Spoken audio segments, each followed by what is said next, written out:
RCM. Le son de la différence. À l'aube du 3e millénaire, les logiciels d'effets spéciaux et d'animation se développent de façon exponentielle. Warner Bros est fier de vous présenter la quintessence technologique en matière d'animation. Les plus grands créateurs mondiaux du genre ont collaboré avec les meilleurs infographistes japonais. Ils ont disposé d'un budget de plus de 630 millions de dollars pour vous offrir aujourd'hui le film d'animation le plus abouti que l'on ait jamais vu. Lâche-toi, disco sensation! Vas-y, mets le feu, disco sensation!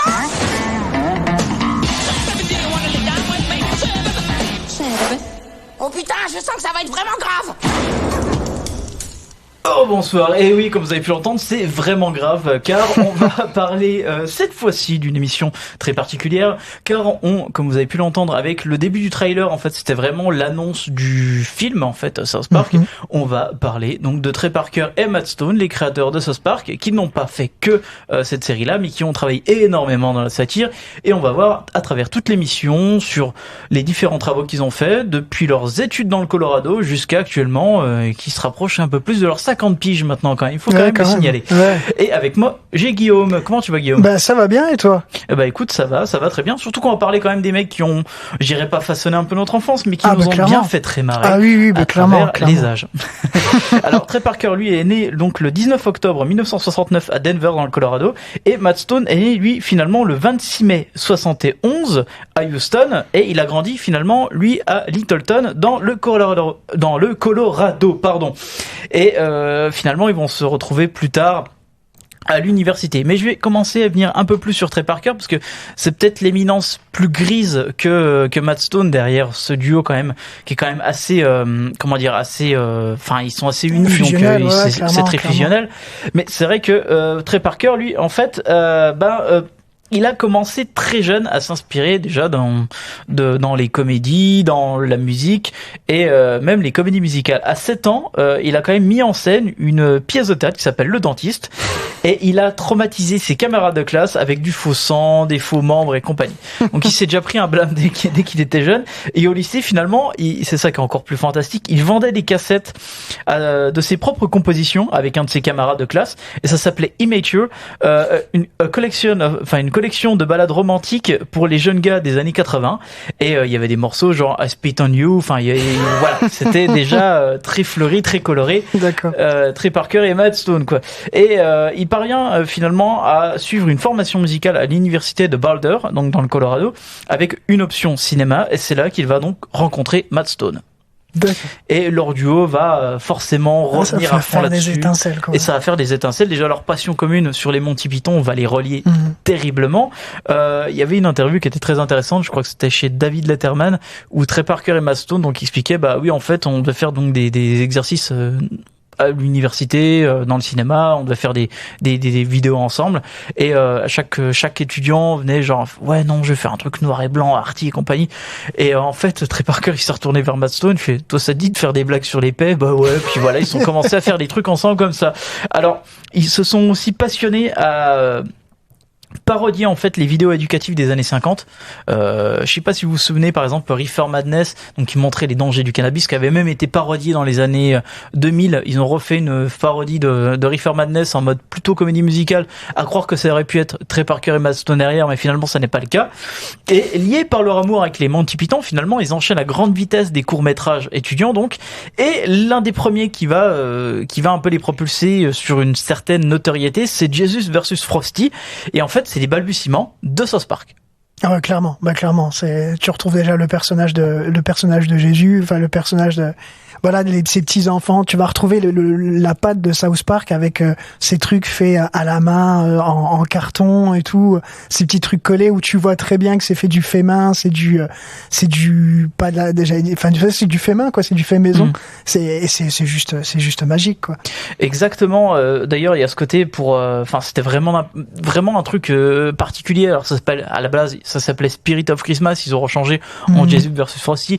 Vous pouvez le trouver sur internet. Vous voyez en fait des petites relations où vous reconnaissez déjà un peu les personnages de South Park. Clairement. Bon, ils ont juste interverti Kenny et Cartman, mais il y a déjà ce côté caustique en fait. C'était la façon de faire. C'est comme si en fait ils voulaient faire un truc éducatif, comme si c'était raconté par des enfants qui faisaient leur propre vidéo. Donc il y a le côté déjà carton-pâte derrière, le côté dessin haché, avec un peu cet humour en fait déjà bien fleuri quoi. Et puis la petite morale à la fin sur ce qu'ils ont appris quoi. Il y a toujours quelque chose où ils ont appris quelque chose quoi.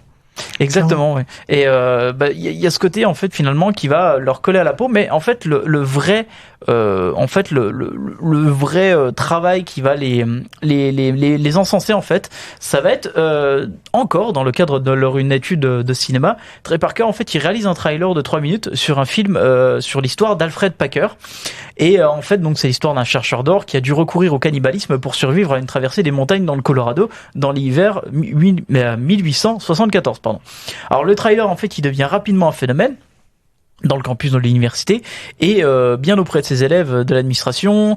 Il a créé finalement avec donc Matt Stone et deux de ses potes The Avenging Conscience, et il se lance rapidement dans la collecte de fonds pour faire un long métrage suite à la volonté de leur prof de cinéma de dire non mais continuez à faire des trucs comme ça, et finalement ça les a lancés. Ils ont réussi à trouver un budget de $125 000 et ils ont fait un film. Et donc après une première à Boulder, donc dans le Colorado, l'équipe se rend au festival de Sundance pour essayer de trouver des acheteurs potentiels. Et c'est finalement la société Trauma Entertainment. Alors j'en ai parlé il y a 2 semaines avec Jérôme de Trauma, donc c'est Toxic Avenger, Class of Nuke Vemai, donc c'est Lloyd Kaufman qui finalement donc va acheter le film et va le renommer Cannibal the Musical. Pourquoi? Parce que la faible notoriété donc d'Alfred Packer ne dépasse pas le Colorado. Donc voilà, c'est pour ça en fait mettre un mot cannibale en gros ça marche forcément mieux, ça marche mieux, et chez Trauma ça marche encore plus. Alors c'est là où on va venir un petit peu déjà l'histoire derrière Cannibal the Musical, c'est que finalement en fait là ils se rendent compte qu'ils peuvent facilement peut-être réussir leur carrière en dehors du Colorado et finalement se lancer à Hollywood. Et c'est ce que les deux comparses vont faire en fait. Ouais, clairement. Mais en plus, on a aussi les prémices un peu de ce qui va les suivre un peu dans toute leur création, la musique et la comédie musicale, que ça soit dans South Park, dans Team America après, ou même après avec The Book of Mormon. Il y a ce truc-là où ils ont un amour de la musique et de raconter des histoires avec la musique. Trey Parker adorait faire de la musique, comme j'ai raconté donc ce qu'il faisait au lycée déjà. Et en fait, avec Cannibal the Musical, sa passion de la comédie musicale va s'amplifier en fait encore plus. Il va la montrer en fait, tout simplement par ses travaux, car avec le faible budget qu'ils ont, forcément s'acheter un compositeur était très compliqué. Donc il décida lui-même de créer ses propres chansons, et c'est ce qu'il va continuer à faire à travers les âges quoi. Et c'est vrai que arrivé donc à Los Angeles, malheureusement la distribution de Cannibal the Musical reste relativement confidentielle. Le trio peine à percer dans l'industrie. Alors il faut quand même essayer de faire quelque chose au fur et à mesure un peu partout. Ils vont notamment donc faire une série historique parodique qui s'appelle Time Warped pour Fox Kids, mais finalement donc Fox va décider de former sa division Fox Kids, donc l'émission est forcément annulée. Et en 95, suite à leur passage chez Fox, donc le cadre dirigeant Brian Garadan leur demande personnellement de produire une vidéo qu'il pourrait envoyer à ses amis en guise de carte de vœux pour les fêtes. Le trio produit alors une sorte de remake de Jesus vs Frosty, mais il l'appelle donc Jesus vs Santa pour le différencier donc, et on retrouve bien là l'esprit bravache et caustique qui persistera tout au long de leur carrière. Clairement, tu retrouves même aussi, il y a déjà les bases quoi, le petit village perdu dans les montagnes. Et c'est là où on voit pour la première fois le petit panneau South Park. Ouais, clairement. Tu vois vraiment, ils ont vraiment déjà commencé à caler leurs personnages avec, comme tu disais déjà sur la première vidéo avec Frosty, mais là on retrouve encore ce qui va être Cartman, Kyle, Kenny et Stan. On retrouve Jésus qui va être un personnage assez récurrent dans les séries South Park. Le Père Noël qu'on va retrouver aussi pas mal de fois. Finalement, c'est des personnages qui vont être réutilisés et ils vont partir de cette base-là pour créer après tout leur univers autour, quoi. Exactement.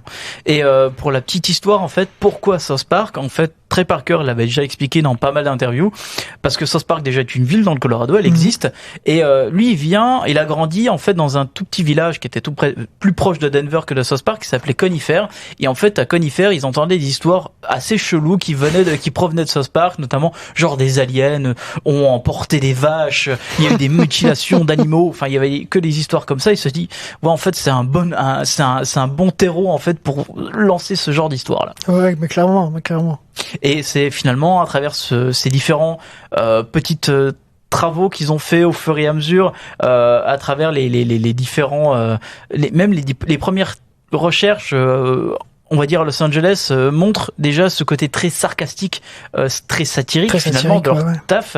Il y a un truc qui est assez marrant aussi. C'est suite à la rencontre des As, donc notamment de David Zucker, à qui ils vont collaborer avec Basic Ball.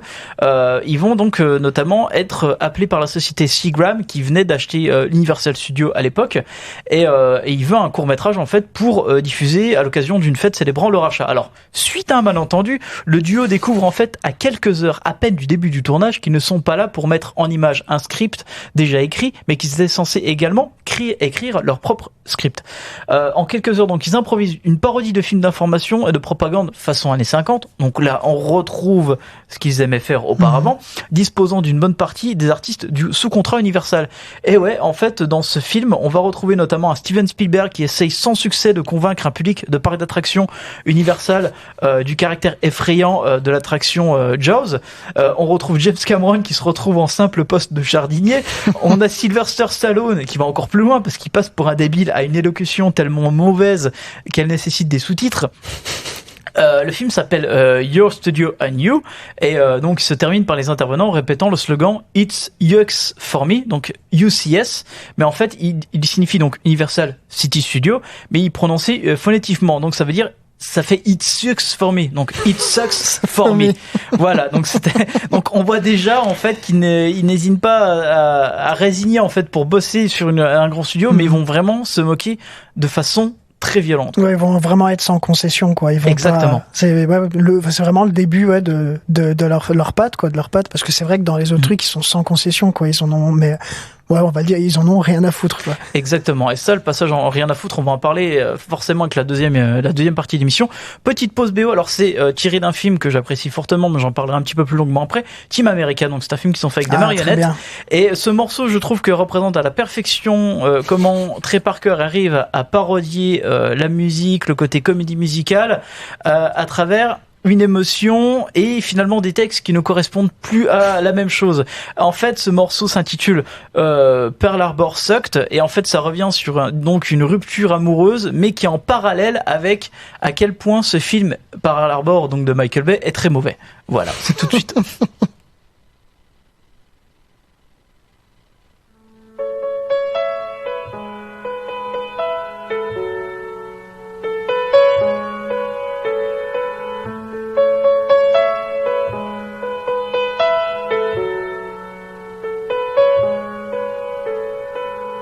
Miss you more than Michael Bay missed the mark when he made Pearl Harbor. I miss you more than that movie missed the point. And that's an awful lot, girl. And now you've gone away. And all I'm trying to say is Pearl Harbor sucked. And I miss you.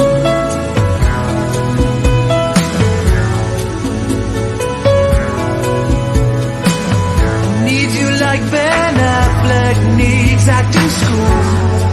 He was terrible in that film. I need you like Cuba Gooding needed a bigger part. He's way better than Ben Affleck, and now all I can think about is your smile and that shitty movie too. Pearl Harbor sucks, and I miss you.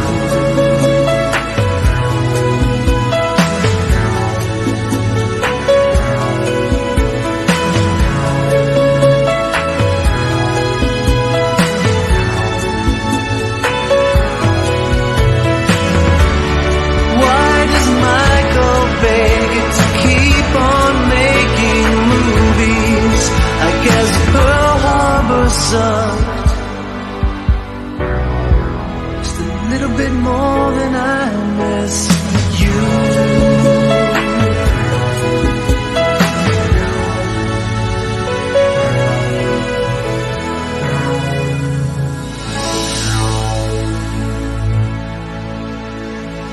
Et voilà donc, c'était un extrait issu de Team America, qui est l'une des meilleures BO de l'histoire du monde. Non, je rigole, mais enfin, quoique c'est tellement drôle, en fait, la façon dont il arrive à montrer une certaine émotion musicale, genre, tu me manques, machin et compagnie, j'ai fait une connerie, et dire à quel point, en fait, que par la bourse, c'est de la merde, et je trouve ça absolument fantastique. Mais clairement, mais toute la BO du film, d'ailleurs, oui, est un peu dans le style-là, que ça soit au tout début, où il parle des forces américaines, ouais, et voilà. tout. J'aurais pu laisser le côté classique avec le America, fuck yeah, parce que, oui, donc le film Team America, c'est assez une prouesse, d'ailleurs, pour revenir là-dessus.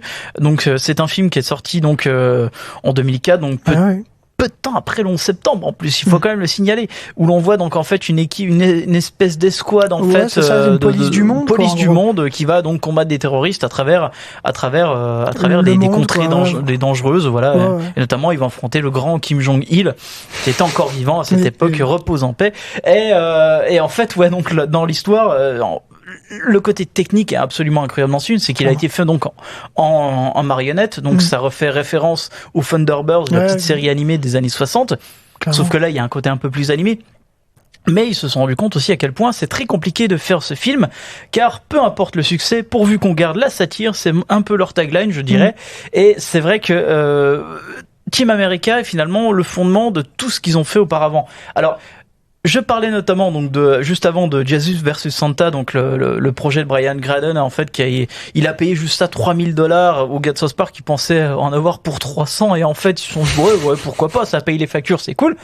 Et donc ils se rendent compte peu de temps après que en fait c'est devenu un énorme buzz. Ce film, en fait, il est passé à travers de nombreux studios à Hollywood, chez des particuliers du monde californien. Ils se disent non mais ces mecs, c'est incroyable l'humour qu'ils font, et ils ont réussi à s'accaparer de nouveau leurs produits et à rencontrer finalement des chaînes de télévision pour en faire une série. C'est ce qui va bien devenir être South Park. Alors à la base, la Fox, ils étaient assez chauds. C'est les premières personnes qu'ils ont rencontrées, la Fox, parce que il faut savoir, c'est que la Fox, en fait, ils étaient déjà un peu dans le pied avec eux, parce qu'ils ont déjà commencé à bosser avec eux, donc c'était un peu finalement les premières relations qu'ils ont eues, et tout naturellement donc ils s'adressent à eux, et parce qu'ils ont travaillé avec Brian Graden, et malheureusement la Fox rechigne à programmer finalement cette série impliquant un personnage de crotte qui parle, et les deux créateurs n'imaginent pas une seule seconde se passer du personnage de Mr. Hanky. Au terme des négociations avec MTV et Comedy Central après, finalement le duo opte puis finalement pour Comedy Central, qui était un peu dans une perte monumentale. Ils avaient perdu leur gros sponsor, et finalement c'était un peu un coup de poker, parce que Comedy Central, c'est leur première production, leur première réelle production, c'est-à-dire avant ils achetaient toujours des produits qui étaient déjà prédéfinis pour les diffuser à la télé, et là c'est leur vraie production, et finalement South Park, ça va devenir un phénomène de société incroyable dès 1997. Ah mais clairement, enfin je pense que ça soit toi, moi, tous ceux de notre époque, on a tous regardé South Park quand on était jeunes, et même maintenant on continue à regarder. On a des phrases qui restent, qui sont même maintenant dans l'imaginaire collectif et tout. Les personnages Eric Cartman, c'est un des personnages qui, même si tu n'as pas vu la série, tu connais forcément Eric Cartman. Bah ouais, parle comme ça. Ah bah oui, les amis, parce que voilà. Et encore, non, ça c'est la VF, parce que c'est la VF avec Christophe Lemoine. Christophe Lemoine qui est juste magique. Enfin voilà. En plus, il y a aussi cette VF qui a aussi contribué à en plus du travail de Matt Stone et Trey Parker, à faire gagner en popularité la série en France. Mais c'est vrai que South Park, c'est juste, l'étalement du fond, l'étalement de la patte de Matt Stone et Trey Parker, c'est l'irrévérence, c'est la vulgarité, mais la vulgarité qui est c'est de la vulgarité, mais c'est de la vulgarité qui sert le propos, et c'est pas de la vulgarité pour être vulgaire, c'est pas, c'est jamais moi je trouve que c'est jamais gratuit en fait. Exactement. C'est jamais gratuit, et c'est juste, et c'est drôle quoi, c'est drôle, ça se moque ça tape sur tout le monde, ça ne cherche pas à faire de concessions, Et mais c'est pas méchant, ça tape mais c'est pas méchant. Oui, en fait, il y a une critique. C'est pour ça que c'est plus satirique qu'autre chose, parce qu'il n'y a pas un côté très politisé en fait. Non. Ça va taper autant à droite à gauche sans donner de vraie direction. Vous allez voir par exemple même Team America, il va se foutre de la gueule mais monumentale des acteurs hollywoodiens en créant donc cette espèce de guilde de société d'acteurs qui en fait donc se moque bien évidemment de la bien-pensance démocrate qui émane à Hollywood, mais il va tout autant taper sur les personnages aussi républicains et compagnie. Donc il y a vraiment aussi ce dosage très équilibré qu'ils arrivent à contenir, et finalement South Park l'est tout autant et l'est même encore actuellement. C'est vrai que les créateurs ils mettent toujours en fait en évidence le fait qu'être fan de South Park réclame en fait d'être capable de sortir de sa zone de confort, d'être capable de rire de ses propres attentes, voire de rire de soi, et même lorsque les auteurs en fait déçoivent délibérément ses attentes en fait. Ils aiment beaucoup aussi se foutre de la gueule du spectateur, tout simplement. Ouais, clairement. Bah ils se font des autocritiques d'eux-mêmes, que ça soit dans le film où ils disent ouais mais je vais pas regarder ce dessin animé parce que c'est de la merde, c'est mal. Alors que le dessin animé, enfin le South Park, le propre de South Park, c'est que c'est fait avec 2 bouts de carton, que c'est par rapport aux dessins animés qui ont pu se faire à l'époque là et tout, ça n'a rien à, techniquement c'est particulièrement incroyable en fait. South Park comment est procédé et fait, parce que finalement oui ça coûte pas grand chose. Bah d'ailleurs les fans pour le film, il y avait quand même une des grosses critiques du film pour les fans, c'est qu'ils n'avaient aucun moyen en fait de savoir que Trey Parker avait une véritable affection pour la comédie musicale, et et South Park le film est une comédie musicale en fait. Clairement. Donc là c'était un genre qui était en plus en 99, c'était considéré comme extrêmement ringard. Je crois que c'est revenu un peu en force dans les années 2000 grâce à Baz Luhrmann, mais c'est vrai qu'à l'époque le public jeune et soi-disant subversif qui se targuait de regarder South Park détestait cette représentation là quoi. Ah bah oui non mais clairement, mais après ils se sont jamais cachés dans les dessins, dans les épisodes, même si c'était jamais des gros épisodes sur la comédie musicale, t'avais toujours des morceaux musicaux qui étaient par-ci par-là. Ils ont toujours la patte là, comme tu disais, leur amour de la musique et tout. Exactement. Tu le retrouvais toujours avec leur petite création et tout. Et là, c'est vrai que South Park, en plus d'être un film South Park, c'est vraiment une comédie musicale. Et là où ils sont encore plus filous, c'est que moi je trouve que South Park, c'est même carrément un film qui est fait pour ceux qui connaîtraient pas South Park, parce que quand tu regardes, c'est des trucs qu'ils ont déjà utilisés dans leur première saison, dans les personnages qu'on a pu déjà voir, des situations qui sont remaniées pour pouvoir être adaptées au film. Et donc du coup, c'est vraiment, si vous avez pas vu la série, regardez le film et c'est une porte d'entrée vers South Park quoi. Et surtout le côté musical. Alors en fait Trey Parker et Matt Stone ont carrément créé un groupe, ça s'est fait durant en fait leur premier des premiers films qu'ils ont fait donc à Hollywood, Captain Orgasmo. Alors le film raconte donc l'histoire d'un missionnaire mormon qui se retrouve impliqué dans le milieu porno de Los Angeles et devient finalement un super-héros armé d'un orgasmo rayon. Donc dans ce film ils ont créé un groupe. Alors c'est pas un faux groupe c'est un groupe qui existe, ils ont créé plein de morceaux qui s'appellent le groupe s'appelle DVDA. Est-ce que je vais vraiment décrire ce que ça signifie? Bon allez, on est classé R. Donc en fait c'est une pratique sexuelle pratiquement impossible qui s'appelle donc double vaginal double anal. Voilà, donc ça c'était le terme très défini des créateurs de South Park, et ça représente à perfection finalement leurs travaux à travers leur carrière. Alors South Park est vraiment quelque chose qui a été très très important, parce que finalement on voit à travers le temps comment ils ont réussi à subvenir à travers les âges et garder cette satire. Ils ont réussi à garder ce côté satirique à travers le temps, même si ça a changé un petit peu par moment. Ils ont eu des hauts et des bas, mais contrairement à certaines séries comme par exemple les Simpsons, ils ont réussi à garder une certaine ils ont réussi à rester, parce que c'est vrai qu'il y a eu un petit moment où il y a eu une vague, et où forcément, comme c'est quand même, je crois qu'on est à plus de 24 saisons ou 25 saisons, donc forcément il y a un moment où tu peux avoir des petites vagues, mais contrairement, comme tu dis, aux Simpsons, qui là de plus en plus au fur et à mesure des années, au niveau du niveau, ça baisse de plus en plus. Eux, ils ont réussi à garder un niveau stable et qui est toujours aussi bon. Il y a toujours autant de satire, c'est toujours autant piquant. Et puis South Park, ça a quand même permis de créer, quand tu vois maintenant les dessins animés qu'on peut avoir, ça a créé ça a donné plein de petits enfants. Je pense, un des premiers que je pense, c'est Rick et Morty. Oui. C'est clairement un enfant de South Park avec des voix qui sont faites par les deux créateurs de la série, avec deux personnages qui vivent des histoires complètement folles, avec de la vulgarité, mais jamais gratuite, et ils ont donné naissance à vraiment tout un genre quoi de séries animées. Alors c'est vrai que Trey Parker et Matt Stone, leur façon de travailler est assez incroyable. Alors ce qui est assez marrant, c'est que finalement le dernier film qu'ils ont fait, c'est Team America, ils étaient tellement épuisés à travers ce film, parce que faire un film de marionnettes, ils se sont rendus compte à quel point c'était très compliqué de le faire en tournage et qu'ils ont eu des retards de production. Donc la Paramount à un moment donné les a serrés par la gorge, leur a dit bon bah écoutez, vous sortez le film, vous avez déjà des semaines de retard, si vous le sortez pas, on vous paye plus de toute manière. Donc voilà, ils ont été vraiment pris à la gorge, ils ont vraiment limite une grosse dépression durant les tournages. C'est pour ça que c'est des réalisateurs qui n'aiment pas bosser en fait, avoir un rythme effréné sur un long métrage. Un long métrage, en fait, c'est vraiment tellement compliqué pour eux de maintenir la cadence sur tellement de semaines que c'est pour ça qu'ils ne font plus de films, en fait. Après, quand tu vois la folie du truc de Team America, c'est incroyable. Il y a une scène où ils se disent allez, on va faire une scène d'amour où les deux marionnettes, elles font l'amour comme dans tous les films d'action et tout.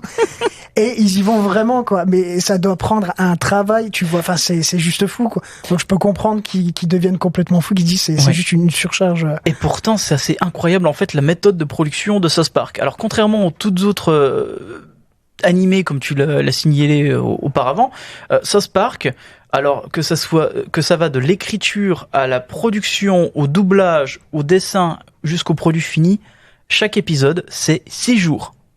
6 jours pour faire un épisode de South Park. C'est absolument incroyable. Et personne d'autre n'a cette méthode de production-là.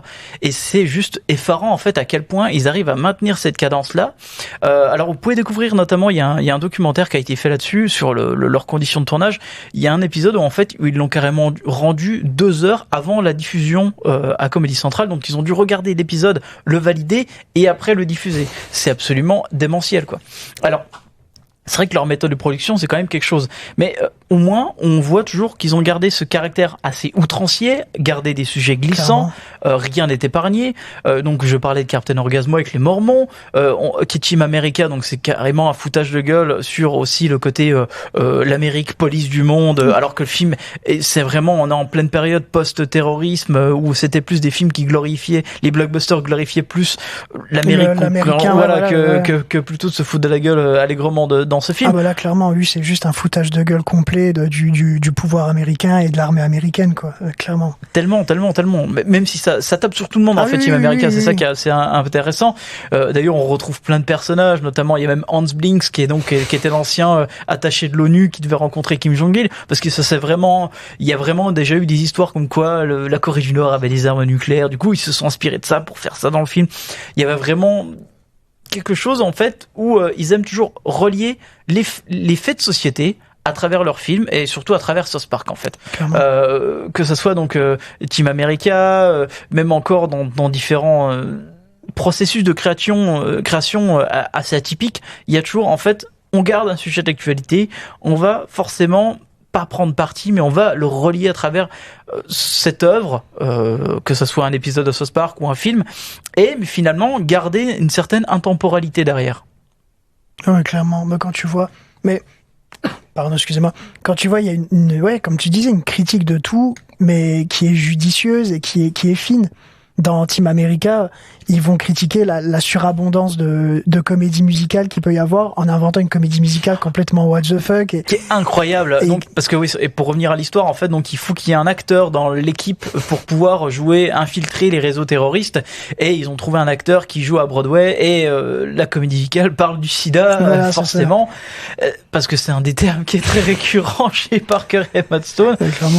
Avec les Mormons, d'ailleurs.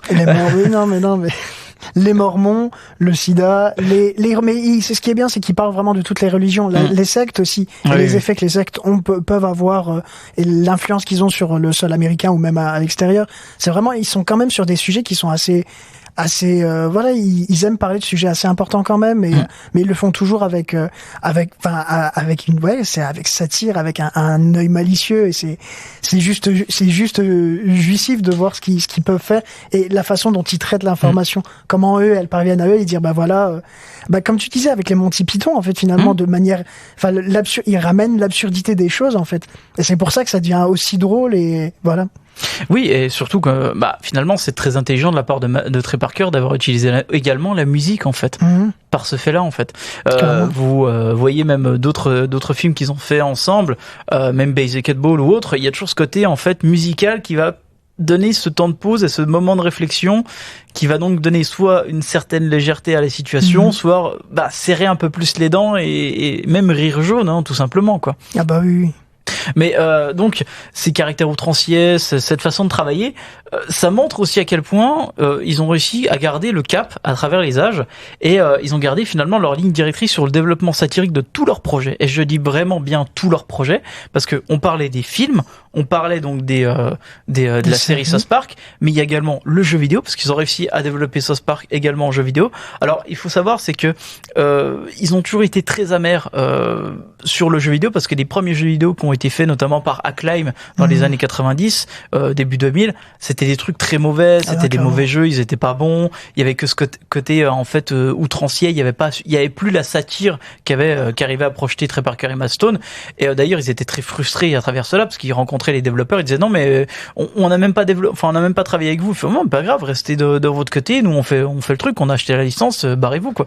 Et finalement ils ont réussi à faire ça avec à écrire un jeu vidéo avec le bâton de la vérité. Alors c'était un projet assez chaotique, parce qu'à la base c'était édité par THQ et Obsidian. Alors Obsidian, et après THQ a coulé, donc Obsidian a été racheté par Ubisoft, donc Ubisoft a pu quand même développer ces jeux, et ils ont carrément refait également une suite après qui s'appelle l'Anna du dessin. Et donc ils ont réussi quand même à faire quelque chose quoi avec. Et on retrouve l'esprit donc de tout ce qu'a fait Parker et Stone dans un jeu vidéo quoi. Tu retrouves avec des mécaniques de jeu, c'est ça, qui sont propres au jeu vidéo, au jeu et à la série, enfin qui sont propres aux personnages de South Park, qui sont propres à la série South Park, et surtout reliés avec des phénomènes de société, voire clairement des phénomènes politiques très très sombres. Je repense notamment, c'est incroyable dans l'Annale du destin pour dire le niveau de difficulté en fait tu le sélectionnes en fonction de ta couleur de peau quoi. C'est absolument ahurissant quoi. Pour le coup c'est extrêmement bien joué quoi. Ah bah non mais clairement. Non, que ça soit ça, que ça soit la critique que parler de façon assez de l'avortement, il y a la question de l'avortement aussi dans le jeu qui est amené, et c'est toujours amené par le biais de l'absurdité et tout, mais ça te permet il y a des vraies réflexions quoi. C'est vraiment, et puis il y a pour ceux qui aiment la série et qui aiment Matt Stone et Trey Parker, t'as un amour inconditionnel de la série quoi. T'as plein de références, et c'est un épisode, tu joues à un épisode de South Park en fait. Un très long épisode. Voilà. Mais surtout, vous affrontez par exemple Butters, avec des immigrés mexicains. Il y a toujours ce côté très over the top contre des prostituées et tout, contre des prêtres pédophiles aussi. Je l'avais oublié, ouais. C'est dans l'Annale du destin où tu te bats contre des prêtres pédophiles, je crois, à un moment donné qui viennent te... dans la cave de l'église. Oui, voilà, c'est ça. Alors, il y a le jeu vidéo, il y a également donc la comédie musicale, parce que oui, ils ont donc fait une comédie musicale qui s'appelle The Book of Mormon. Alors l'histoire, donc ça raconte l'histoire de 2 missionnaires mormons qui sont envoyés donc pour apporter la bonne nouvelle, donc vraiment de l'évangélisation pure mormon, dans un village reculé en Ouganda où un brutal chef de guerre tient la population locale sous sa coupe. Mais les villageois sont tellement plus préoccupés par la famine, la guerre, la pauvreté et le sida qu'ils sont peu disposés à écouter les missionnaires. C'est là où on retrouve finalement toute la quintessence de leur travail aussi, c'est de taper aussi également sur les églises et les différents types de religions. Alors ça tapait sur les sectes et tout, notamment l'épisode de South Park sur la scientologie absolument magnifique, et d'autres notamment ils ont déjà tapé sur les mormons parce qu'ils aiment bien taper sur les mormons. En même temps ils viennent du Colorado, donc on peut les comprendre là-dessus. Et c'est vrai qu'il y a aussi ce côté aussi où ça veut vraiment expliquer l'aliénation sociétale. Et ça me fait penser également aussi au passage interviewé de Matt Stone dans Bowling for Columbine de Michael Moore, où il explique mais en fait durant mes études dès le lycée on vous balance mais il faut pas se rater, vous allez devenir des losers, sinon il y a ce côté aliénation sociale et totale, et qu'il a totalement en fait un peu frustré dans sa jeunesse, et qui en fait s'est libéré un peu plus avec Trey Parker quoi. Non, mais clairement. Voilà. Clairement. Mais c'est vrai que Book of Mormon, je pense que ça montre aussi à quel point ils peuvent réussir dans tout et n'importe quoi. En termes de distinction, donc Book of Mormon a eu quand même 4 Tony Awards, donc c'est l'équivalent des Oscars pour les comédies musicales, un Grammy Awards également pour l'album donc de Book of Mormon, 4 Emmy pour South Park aussi. On a également donc une nomination aux Oscars donc pour le film South Park. Alors la nomination aux Oscars, faut qu'on en parle un peu parce que ça montre à quel point il y a ce côté un peu paradoxal chez Parker et Matt Stone, c'est que finalement ils bossent à Hollywood, ils travaillent dans un système qui finalement ils adorent dégueuler dessus en fait. Et leur présentation aux Oscars, je pense que c'est la quintessence en fait. C'est-à-dire on chie sur le système, mais finalement on y va, mais on va y aller donc complètement déchiré au LSD, et en plus avec les anciennes robes de Gwyneth Paltrow et Jennifer Love Hewitt, je crois, porté l'année d'avant, et toutes les interviews donc, ils sont complètement à l'ouest, et à chaque fois quand il y a un mec qui lui dit non mais les robes c'est quoi, puis en fait on est super heureux d'être là et compagnie, alors qu'ils regardent ailleurs, ils sont complètement perdus, tu sens qu'ils sont presque en état de folie un peu ambiante. Non, mais clairement c'est ça, ils sont complètement ailleurs quoi. Et je pense que ça représente bien en fait leur carrière quoi en fait, c'est-à-dire ils se sabordent pas eux-mêmes, c'est-à-dire qu'ils vont montrer à quel point ils se foutent en fait de leur système. Ah bah clairement, ils sont pleinement conscients dans le système, du système dans lequel ils sont, et ils arrivent aussi bien à l'utiliser qu'à le critiquer, et ils ont pas peur d'où aussi le fait qu'ils ont arrêté pendant un moment de prendre des voix d'acteurs et tout. Au début des saisons de South Park, ils avaient fait appel à George Clooney, ils ont fait appel à des chanteurs, il y avait Ozzy Osbourne qui était venu. Les 2 premières saisons, ouais. Et après, ils se sont reculés en fait sur eux-mêmes. Et oui, ils se sont dit, on préfère garder le ton, enfin notre ton et notre capacité et possibilité de critiquer chaque chose sans être arrêté par quoi que ce soit. Et ils ont gardé ce ton-là, quoi. Ils y sont allés. Quitte à utiliser les choses, parce qu'on va utiliser, comme t'as dit, on va utiliser le système, mais en même temps, on peut le critiquer. Enfin, comme on est dedans, on va le critiquer aussi. C'est ça qui est la force c'est la force de Matt Stone et Trey Parker. Et surtout qu'on parlait de la VF qui est assez riche de South Park, mais c'est vrai qu'en VO, c'est quasiment que Trey Parker et Matt Stone. Ouais, clairement. Et d'ailleurs, c'est vrai que c'est très proche de leur vie, de leur jeunesse, parce que, notamment, donc, les noms des parents de Kyle et Stein, en fait, c'est carrément les noms des vrais pères de Trey Parker et Matt Stone. Donc il y a toujours ce rapprochement quand même à ce qu'ils ont grandi et vécu, et ils ont voulu finalement en fait relier en fait tout ce qu'ils ont connu à travers leur âge, et finalement mettre en avant ce qu'ils adorent faire. Donc la satire, se foutre de la gueule de la société, et même travailler face à la censure. Alors ça, je trouve ça assez exceptionnel, leurs travaux, notamment pour contrecarrer un peu différents systèmes. Alors la censure, bon, ils ont quand même, ils sont pas menottés chez Comedy Central, ils sont quand même très libres de faire ce qu'ils veulent. Alors ils ont eu à un moment donné un gros griffe avec Comedy Central pour une phrase qui avait été censurée par Comedy Central, mais ils ont quand même continué à bosser avec eux, et surtout en fait, je trouve la façon dont ils comment dire qu'il contrecarre la MPA, donc le comité de censure américain pour le cinéma. Ils font exprès de montrer en fait une version beaucoup plus scandaleuse que leur propre vision pour en fait dès le premier visionnage avec la MPA, en fait pour expliquer qu'ils vont forcément avoir le plus rond, donc N+17, donc c'est-à-dire film interdit aux moins de 18 ans, donc donc quand c'est un film comme ça, donc il y a même pas de publicité ni rien, c'est-à-dire le film il va quasiment mettre aux oubliettes. Et en fait, du coup, pour le deuxième visionnage, ils montrent leur propre vision du film, ce qui permet en fait d'avoir le classement R et d'être tranquille pour pouvoir passer finalement en salle tout en donnant quelques publicités et compagnie pour que finalement ils puissent également survivre après quoi. Donc il y a ce côté-là très intéressant que je trouve cette technique, et j'ai vu notamment des images donc de Team America, la version pas non censurée, parce que c'était la version scandaleuse qu'ils ont fait exprès pour l'MPA, où donc il y a cette fameuse scène de sexe avec les deux marionnettes où ils vont beaucoup plus loin, c'est à base d'Uro et de scato, pour vraiment en fait dire vous êtes pas d'accord avec ça, c'est pas grave, on va cutter, puis en fait ils font semblant de dire on va faire ça, puis on montre la vraie version, puis voilà. Donc ils sont très très très intelligents pour contrecarrer ce système là. Non mais clairement, et ce qui est bien, c'est que ils sont, même si c'est effectivement South Park, Team America, Captain Orgasmo, c'est des comédies, c'est extrêmement drôle, mais c'est fait hyper sérieusement. il y a vraiment un travail d'acharné sur ce qu'ils font. Il y a vraiment un travail de recherche sur ce qu'ils font. Enfin, c'est vraiment un travail, c'est hyper sérieux. De toute façon, la comédie, c'est tout le temps, enfin, c'est hyper sérieux tout le temps. Mais ils sont vraiment hyper carrés sur tout ce qu'ils font et ils ont une façon à contourner les choses.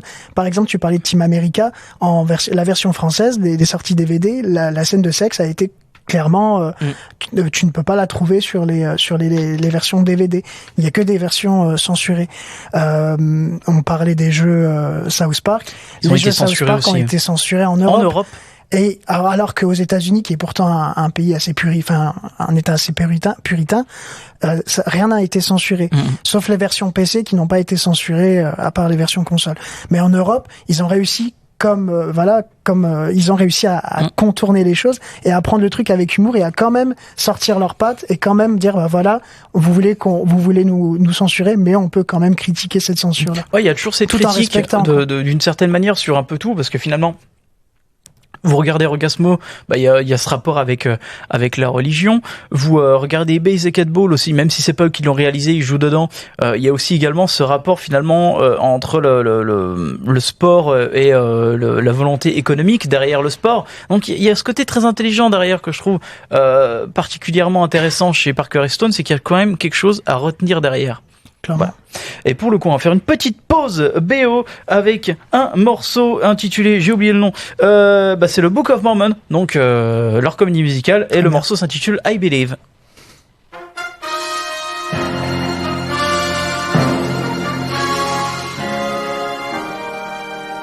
Ever since I was a child, I tried to be the best. So what happened? My family and friends all said I was blessed. So what happened? It was supposed to be all so exciting, to be teaching of Christ across the sea, but I allowed my faith to be shaken. Oh, what's the matter with me? I've always longed to help the needy, to do the things I never dared. This was the time for me to step up, so then why was I so scared? A warlord who shoots people in the face, what's so scary about that? I must trust that my Lord is mightier and always has my back. Now I must be completely devout. I can't have even one shred of doubt. I believe that the Lord God created the universe. I believe that He sent His only Son to die for my sins. And I believe that ancient Jews built boats and sailed to America. I am a Mormon, and a Mormon just believes. You cannot just believe part way. You have to believe in it all. My problem was doubting the Lord's will instead of standing tall. I can't allow myself to have any doubt. It's time to set my worries free. Time to show the world what Elder Price is about and share the power inside of me.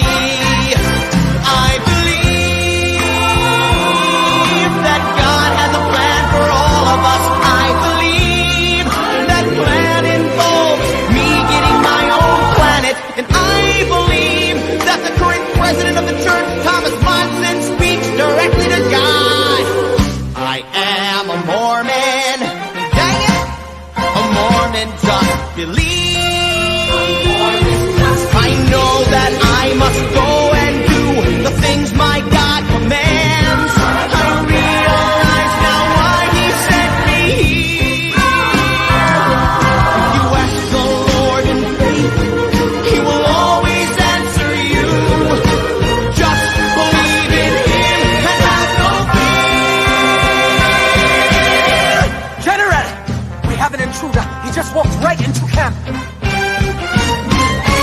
I believe that Satan has a hold of you. I believe that the Lord God has sent me here. And I believe that in 1978 God changed His mind about black people. Black people! You can be a Mormon who just believes. fuck is this? And now I can feel the excitement. This is the moment I was born to do. And I feel so incredible to be sharing my faith with you. The scriptures say that if you ask in faith, if you ask God himself, you'll know. But you must ask him without any doubt and let your spirit grow. Let your spirit grow. I believe that God was on a planet called Kolob. I believe that Jesus has his own planet as well. And I believe that the Garden of Eden was in Jackson County, Missouri. I believe the Lord will reveal it, and you'll know it's all true, you'll just feel it. You'll be a Mormon, by gosh, a Mormon, just believe, just believe. A Mormon, just believe. Just believe. A Mormon, just I believe.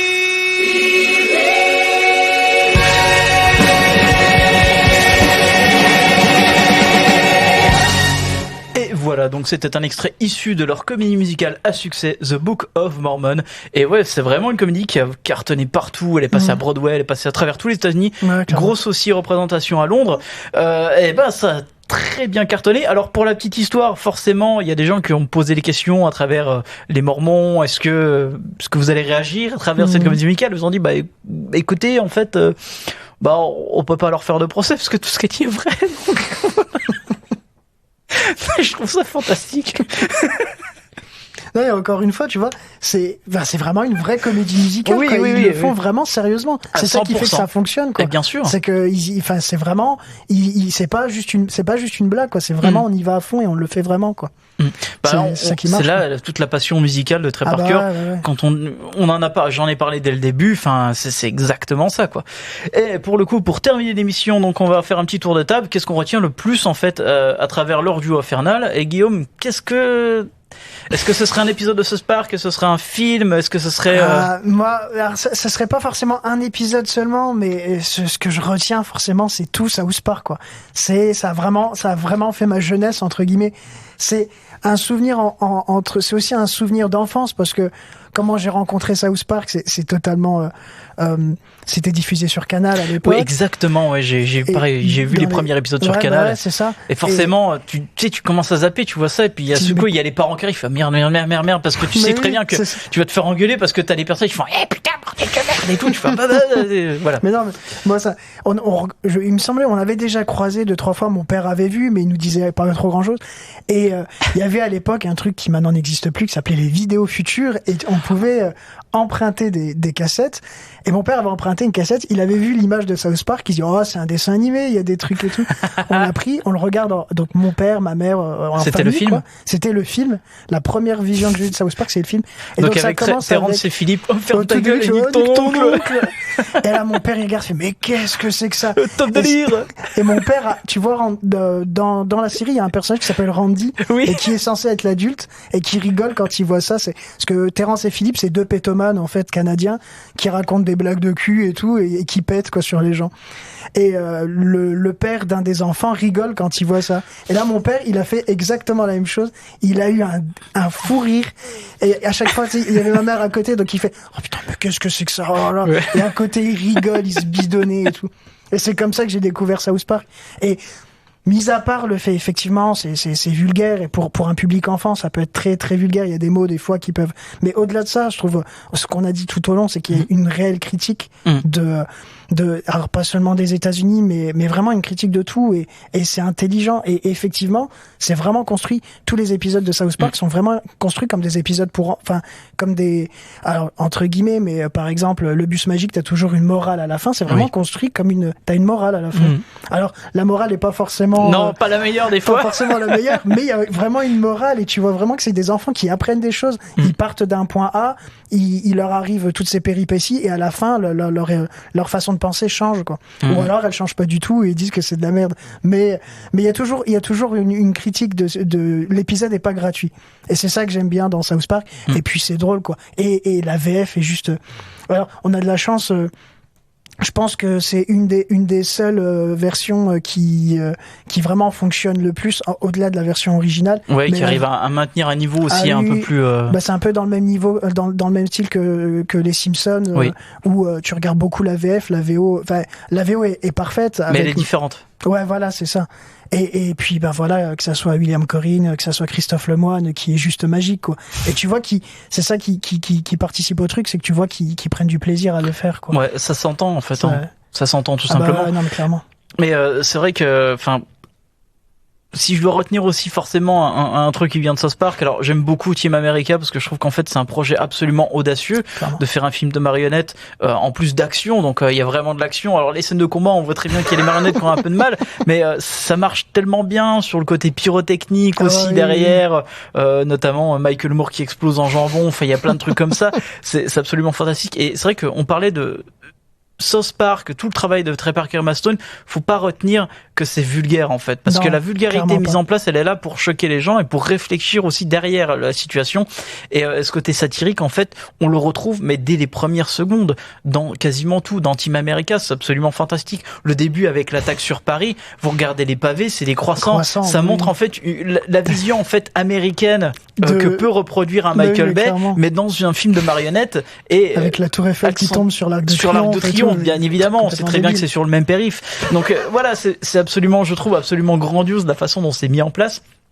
Et si je dois quand même retenir un truc en plus, tu parlais de Randy, et pour ma part, je trouve le personnage absolument grandiose. Alors c'est vrai que les personnages principaux à la base, donc c'est les 4 enfants, donc Stein, Kyle, Cartman et Kenny. Mais c'est vrai qu'au fur et à mesure des saisons, en fait, ils se sont tellement orienté sur d'autres personnages qui ont eu de l'importance, notamment donc Monsieur Garrison ou même le père de Monsieur Mackay, Gérald Broflovski, Sheila Broflovski, voilà, qui est le personnage entre guillemets, le personnage principal, l'antagoniste dans South Park, dans le film, quoi. Le film.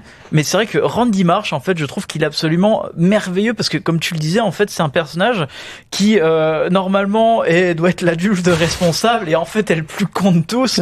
Mais en fait, il a ce côté en fait qui reste très on a tous connu un Randy Marsh en fait, je pense, dans nos vies, et c'est un personnage qui est tellement représentatif de ce que peut être la société en elle-même, que ça soit l'aliénation sociétale quand on le voit par exemple faire la teuf avec les PC, donc les mecs qui sont avec le PC principal et qui veulent s'intégrer dans la société là. Enfin, il y a tellement d'effets de style tellement marrant sur ce personnage. Notamment l'un des épisodes que je retiens le plus, c'est notamment le coup en fait où il va au match de baseball. Donc avec son fils Stan qui joue dedans et qui veut en fait finalement il rend compte que le principe même c'est pas de seulement encourager les gosses, c'est de se battre avec les darons de l'équipe d'en face, et il y a forcément cet épisode qui est fait un parallèle avec Rocky où il doit se battre contre le champion des parents violents quoi, et qui finalement va permettre aux enfants de perdre le match parce que tout ce qu'ils veulent c'est ne pas gagner le baseball parce que le baseball c'est chiant, et ça c'est vrai, et pour le coup ils ne veulent pas vivre un été 100% baseball, ils veulent partir en vacances, faire autre chose que du baseball et ne pas gagner le tournoi du coup. Et je trouve ça absolument fantastique, cette espèce de parallèle qui est toujours mis en évidence avec un personnage comme Randy. Vous regardez les dernières saisons où pareil il cultive de l'herbe maintenant et compagnie, enfin ça part dans tous les sens, mais ça montre en fait le mec il est absolument, ça doit être le gars qui a une morale responsable, mais c'est un peu le gars qui en fait va expliquer faites ce que je dis, faites ce que je dis parce que je fais. Clairement, ah oui, il est exactement ça quoi. C'est l'ado attardé, exactement. C'est le mec qui a la crise de la trentaine, de la quarantaine, il a la cinquantaine, la soixantaine, la soixante, enfin il aura tout. Il a tout, et c'est vrai qu'il a de plus en plus sur les saisons, il a pris de l'ampleur, il a pris une plus grosse ampleur. Avant c'était juste un géologue quoi, avec une moustache dégueulasse, mais c'est vrai que c'est juste ça, et puis finalement un jour ou l'autre il a rencontré le Walmart, après il a fait autre chose, et puis il y a tellement d'histoires avec ce personnage qui est absolument grandiloquent en fait, mais il représente peut-être j'allais dire l'américain moyen, mais même le personnage moyen en fait, l'humain moyen en fait. Ça peut être vraiment, ouais, voilà, c'est ça, c'est l'humain moyen. C'est l'humain, c'est ça, c'est exactement ça. Ouais, le average Joe quoi, l'expression américaine absolue quoi. D'ailleurs, il y a un épisode sur ça avec Gignalo et tout. Mais oui, mais c'est ça peut être il pourrait être français, il pourrait être italien, il pourrait être espagnol, c'est vraiment l'humain moyen quoi. Et pour le coup, donc on va se terminer avec un morceau du film South Park, le morceau qui leur a fallu une nomination aux Oscars, Blame Canada, qui a d'ailleurs pas raflé parce que c'était l'année où Phil Collins l'a gagné, donc je crois que c'était pour Tarzan. Avec Tarzan, ouais, ça doit être ça. Et d'ailleurs, Phil Collins, c'était quand il a vu donc Trey Parker et Emma Stone en robe, il a fait ouais, c'est scandaleux de voir des gens comme ça. C'est pour ça que dans South Park, ils se foutent de sa gueule. Exactement. Ils lui mettent un Oscar dans le cul à la fin. C'est exactement ça. Parce qu'ils sont, ouais, c'est des sales gosses, mais on les aime bien. Et pour le coup, donc, on termine là-dessus. Merci Guillaume d'être venu parler de Trey Parker et Emma Stone. Et on revient donc la semaine prochaine pour un autre épisode et pour un autre sujet, bien évidemment. Ciao tout le monde. À la prochaine.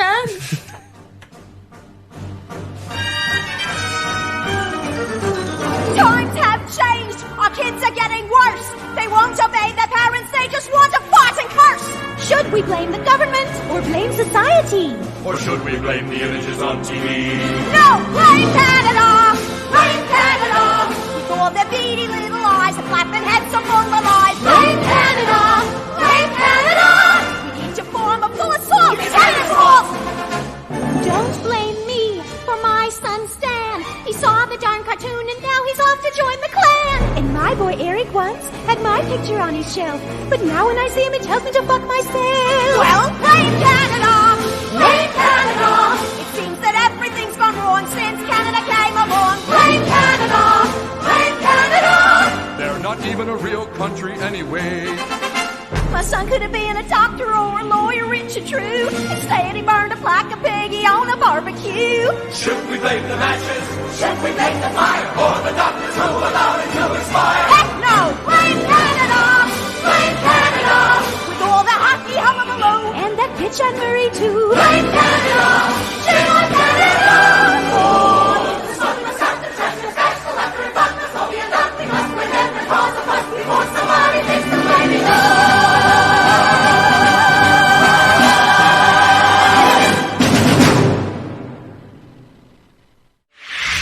RCN, www.rcn-radio.org